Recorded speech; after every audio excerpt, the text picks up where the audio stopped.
नमस्कार, मी रुपाली. शुभ सकाळ सर्वांना. आज माझ्या मुलाला पुरी खायची होती, तर मग काय खूप वेळ झाला होता. मी विचार केला कसं होणार, पण टेन्शन घ्यायची काही गरज नाही. झटकेपट आणि 10 मिनिटातच होणारी ही पुरीची रेसिपी.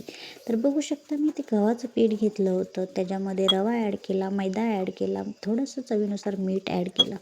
त्याच्यानंतर हळूहळू पाणी घालून त्याचा पिठाचा गोळा तयार करून घेतला. त्याच्या शेवटी मी तेल घेऊन थोडंसं अजून हे पीठ मळून घेतलं. शेवटी बघू शकता त्याच्यानंतर मी इकडे तेल गरम करायला ठेवलं होतं. मग काय झटपट अशा पुऱ्या बनवून घेतल्या. 1 नाही, 2 नाही, 7 ते 8 पुऱ्या झाल्या 10 मिनिटातच. बघू शकता. मीडियम गॅस ठेवायचा आहे. लय स्लो नाही, लय हायसुद्धा करायचा नाही. तर 10 मिनिटातच अशा पुऱ्या तयार होतात. आवडलं तर नक्की लाईक करा, शेअर करा, सबस्क्राईब करा. बघू शकता एकदम मस्त अशा फुललेल्या पुऱ्या होत्या.